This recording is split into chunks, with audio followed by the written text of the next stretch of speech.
That's here on BBC Radio 4, where now Books on the BBC continues with the first in a selection from The Doll, the newly published collection of recently rediscovered short stories by Daphne du Maurier, which were largely written early on in the famous writer's career. In East Wind, the lives of a young couple are altered irrevocably when a group of beguiling strangers are shipwrecked off the shores of the Scilly Isles.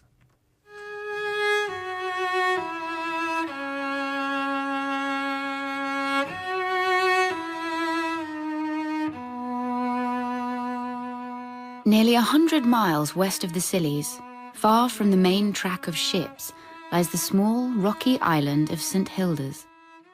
Only a few miles square, it is a barren, rugged place, with great jagged cliffs that run steep into deep water. The harbour is hardly more than a creek, and the entrance like a black hole cut out of the rock. The population of St Hilda's has never exceeded 70. Their only means of livelihood used to be the catching of fish and the cultivation of the soil. Today, things are changed owing to the call of a coastal steamer and the installation of the wireless. But in the middle half of the last century, years would sometimes pass without communication with the mainland, and the people had degenerated into quiet, listless folk. Year in, year out, life remained unchanged. Sometimes, on the horizon, the faint glimmer of a sail would be seen, and the people would gaze with wonder in their eyes. But slowly, the sail would become a far-off speck, and the unknown ship pass into oblivion. They were peaceable folk, these natives of St Hilda's. At dawn the men set off to fish, and when their nets were filled they would return and climb the steep path that led to the fields, to work with stolid patience at the soil. The group of cottages was clustered together at the water's edge. One cottage stood apart, built high on the cliff and looking down upon the creek. Today only the site remains, but 60 years ago this was the home of the chief fisherman of St Hilda's. Here Guthrie dwelt, with his wife Jane, content in each other, unmindful of desire, ignorant of distress. Guthrie stood on the cliffs at twilight, watching the sea. Below him in the harbour the fishing boats rocked, moored for the night. The sky was speckled with white, loose-flocked clouds, and the sea, changing from the oily smoothness of the day, was running past the harbour in a low swell. He ran down the hill to the village and cried to the fishermen, "'Tis the east wind startin'. Before midnight there'll be a gale to blow your heads off, and the sea angrier than the devil himself. Look to the boats." After he had seen that everything was safe for the night, Guthrie climbed the path to his cottage on the cliff. He ate his supper in silence. He felt restless and excited. The quiet atmosphere of the cottage seemed to oppress him. In the bedroom, with her head by the window, Jane knelt, listening to the sea. Her heart beat strangely. She wanted to creep from the cottage and run onto the cliffs where she would feel the true force of the wind. It would strike upon her breast and sweep the hair from her face. She prayed for the day to dawn, not gently as was its custom, but fiercely, with the sun burning the fields and the wind sweeping the white-edged seas, bringing destruction. A footstep sounded outside the room. It was Guthrie. He gazed at her solemnly and bade her shut out the sound of the wind. They undressed quietly and lay beside each other in the narrow bed without a word. When they awoke, the dawn had broken. Great seas, tipped with foam, crashed against the cliff and swept the rocks outside the harbour, and all the while the east wind blew. Guthrie went to the window and looked out. A cry came from his lips, and he ran from the cottage, unable to believe his eyes. Jane followed him. The folk in the other cottages had risen too and stood, staring. For there in the harbour, Dwarfing the little fishing boats with her great spars, the sails stretched upon her yards to dry in the morning sun, lay a brig at anchor, rocking against wind and tide. Guthrie stood on the quay amongst the fishermen. The whole of St. Hilda's was gathered there to welcome the strangers from the brig. Tall, dark men they were, with narrow almond eyes and white teeth that gleamed as they laughed. They spoke in a different tongue. "How did you find the entrance to the harbour?" cried Guthrie. "With the wind and sea and lee together against ye? 'Tis the devil himself that has sent ye here, maybe." The sailors laughed and shook their heads. They could not understand what he said. Their eyes wandered beyond him and the fishermen to the women. All the while, the sun beat down upon their heads and the east wind blew, scorching the air like a breath from hell. No man went forth to fish that day. Great mountainous seas thundered past the harbour mouth. Something of madness seemed to fall upon the people of St. Hilda's. Their nets lay neglected. The fields and flowers remained untended.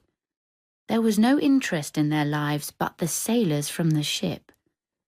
They clambered upon the brig, leaving no part of her unvisited. The sailors laughed at them and gave the men cigarettes, found bright scarves for the women. Guthrie led them out upon the cliffs, swaggering like a young boy, a cigarette between his lips. The fishermen threw wide their cottage doors, jealous of one another's hospitality. The sailors explored the island. They thought it a poor, barren place, without interest. The time hung heavily upon their hands. Still the east wind blew. Night came, warm and alive. The very air was restless. The sailors found the disused chapel at the end of the village and encamped there, fetching tobacco and brandy from the brig. There seemed to be no order amongst them. They had no discipline. They obeyed no rules. The fisherfolk joined the sailors in the chapel. They tasted brandy for the first time, and the night rang with cries and song. Guthrie swallowed the brandy with deep, contented draughts.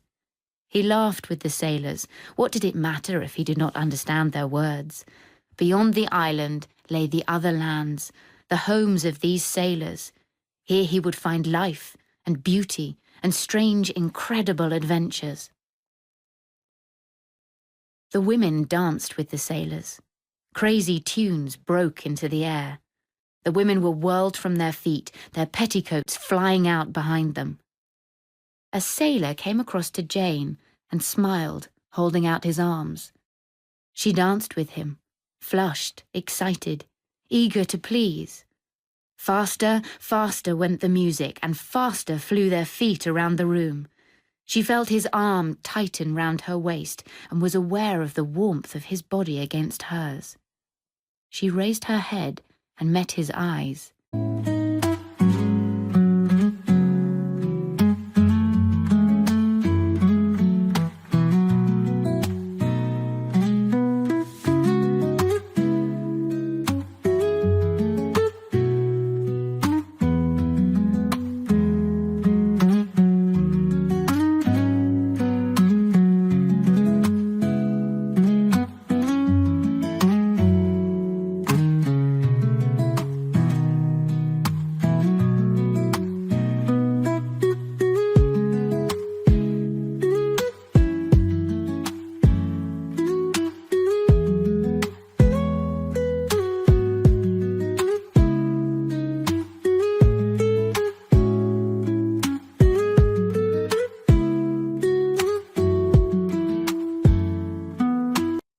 They looked into hers, seeing her naked. An exquisite shudder, like the touch of a cool hand, ran through her.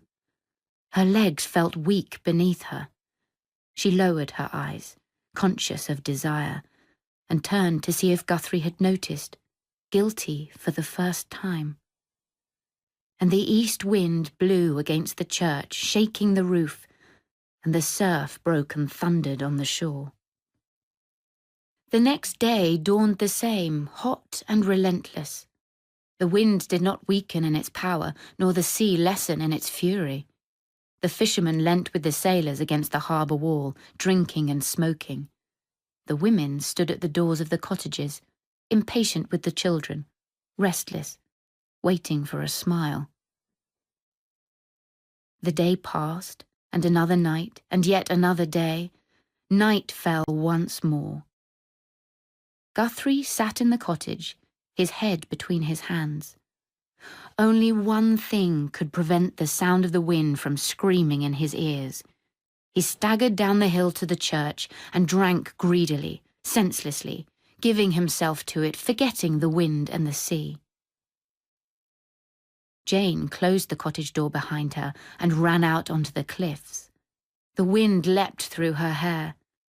She knew that if she waited, he would come to her. A dark shadow appeared. For one moment she was afraid. One moment only. "Who are you?" she called, but her voice fled to the wind. The sailor came towards her. He flung off her clothes with deft, accustomed fingers. She put her hands before her eyes to hide her face. He laughed and buried his lips in her hair. She stood then, with arms outstretched, waiting, naked and unashamed. Down in the chapel, the men shouted and sang. They fought amongst themselves, mad with drink. Guthrie rose to his feet. "Quiet, you dogs," he shouted. "Can you not drink in peace and leave men to their dreams?" Jeers and laughter drowned his voice. A man pointed at him. "Aye, talk of peace, Guthrie, you fool, with your wife even now shaming your bed with a stranger." He leapt at them with a cry of rage, but there were too many for him. They threw him from the chapel onto the rough quayside. He lay stunned. So Jane was a wanton. Jane had deceived him. He remembered his wife's body, white and slim. A haze of madness came over him, mingled with hatred and desire. He stumbled through the darkness, up the hill to the cottage. There was no light in any of the windows. The rooms were empty. "Jane," he called. "Jane, where be ye hiding with your damn cur lover?" No one answered. Sobbing with rage, he tore an axe from the wall. "Jane!" he called. His voice was powerless against the wind. He crouched by the door and waited, the axe in his hands. Hours passed. Before dawn she came, pale and trembling like a lost thing. He heard her footfall on the path. A twig snapped under her feet. The axe uplifted. "Guthrie!" she screamed. "Guthrie, let me alone!" She spread her hands in supplication, but he pushed them aside and brought the axe down. She fell to the ground, unrecognizable, ghastly. He leant over her, peering at her body, breathing heavily. He sat down by her side, his senses swimming, his mind vacant. He fell into a drunken sleep, his head pillowed on her breast. When he awoke, sober, himself again, he found her dead body at his feet. He gazed at it in horror, not understanding. Then he listened, as if for an accustomed sound. All was silent. Something had changed. The wind. He could no longer hear the wind. He staggered to his feet and looked out upon the island. The air was cool. Rain had fallen while he slept. From the southwest blew a cool, steady breeze. The sea was grey and calm. Far on the horizon lay a black dot, her white sails outlined against the sky. The brig had gone with the morning tide.